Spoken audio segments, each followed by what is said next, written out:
Halo teman-teman, balik lagi pada saya Khair Rizky dari Fakultas Dakwah. Di sini saya karena ada tugas dari konseling traumatik. Pernah nggak sih kalian tiba-tiba kepikiran sama kejadian hal buruk yang seperti sering terjadi atau mungkin sampai susah tidur, gampang panik, overthinking? Bahkan jadi kita takut sama melakukan sesuatu yang kita lakukan. Kalau kalian pernah, coba yuk kita simak video ini sampai habis ya guys. Ngomong-ngomong, kalian ada nggak sih yang tahu itu trauma? Ayo, kita pikir trauma itu apa yuk? Trauma adalah kita luka psikologisnya yang muncul setelah seseorang mengalami peristiwa yang sangat mengejutkan atau menyakitkan. Misalnya trauma kehilangan orang yang tersayang, kecelakaan, bahkan alam kekerasan dan bullying. Nah, kalian untuk bisa maju bulian trauma itu ada yang namanya konseling trauma.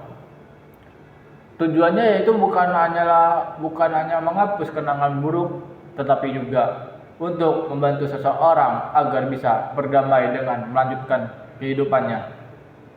Coba apakah dari kalian sudah terjawab dari pertanyaan saya atau gimana?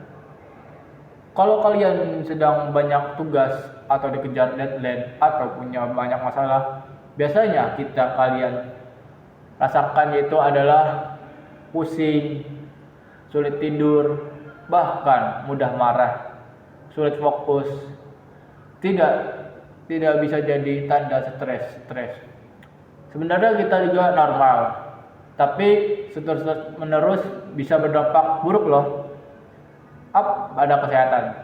Nah, siapa yang suka yang overthinking sebelum tidur, takut gagal, takut ditolak, takut masa depan kalau kita bisa jadi adalah kecemasan membuat seorang memikirkan kemungkinan buruk yang akan datang.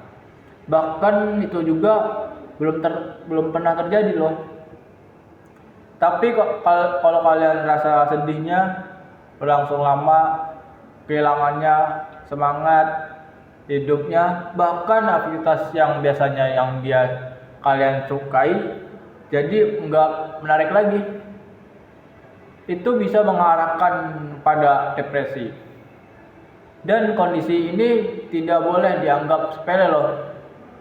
Sekarang kamu merasakan pertanyaan lagi enggak sih? Pernah enggak sih kalian mendengar suara keras lalu langsung kaget berlebihan? Karena teringat kejadian yang kita alamin, yaitu adalah contohnya kita mengalami mimpi buruk tentang pengalaman yang menyakitkan. Contohnya kita ada seorang meninggal, keluarga kita yaitu sakit tiba-tiba, itu jadi gejala PTSD atau trauma plastik. PTSD ini sering muncul setelah seseorang mengalami peristiwa yang sangat traumatis. Kalau kalian telah bencana alam seperti gempa atau banjir, menurut kalian korban itu hanya membutuhkan makanan atau tempat tidur? Coba kalian komen ya. Tentukan tidak mungkin mereka juga membutuhkan konseling pasca bencana. Bahkan dari mereka juga untuk membantu memulihkan kondisi psikologis mereka, yaitu ada rasa takut ketinggian, ada takut naik lift, bahkan ada takut bicara di depan umum. Kalau kalian takut berlebihan, itu disebutnya namanya fobia. Nah, sekarang kita ada pertanyaan-tanya nih, bagaimana cara mengatasi fobia yang berlebihan? dalam terapi yang digunakan oleh CPT membantu mengubah pola pikir kita negatif dan menjadi lebih positif dan realistis, yaitu REMS, atau membantu kita menantang keyakinan yang tidak rasional.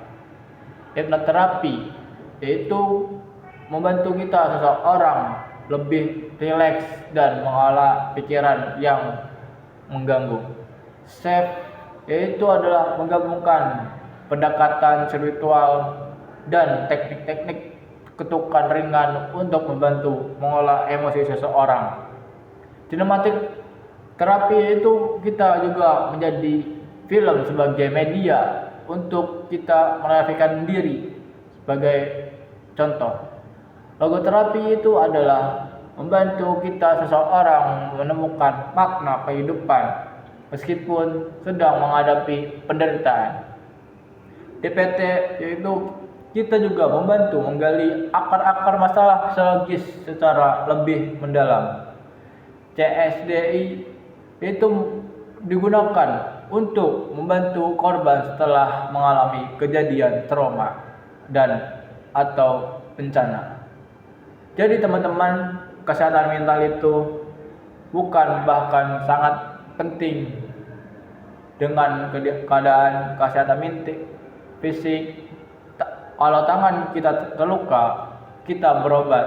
Kalau hati kita terluka, kita diobatin, dan pikiran terluka, kita juga berhak menghadapi bantuan. Cukup sekian dari saya. Coba kalian kalau ada yang salah dari materi saya, ditulis di kolom komentar ya guys. Materi yang saya sampaikan baru kalian ketahui hari ini kan. Bahkan jangan lupa ya share video ini sebanyak-banyaknya kepada teman kalian, bahkan karena kita juga tahu ada seseorang yang membutuhkan informasi penting sangat ini. Ingat, permintaan bantuan bukan hanya tanda kelemahan, melainkan langkah awal menuju kemuliaan. Assalamualaikum warahmatullahi wabarakatuh. Bye bye.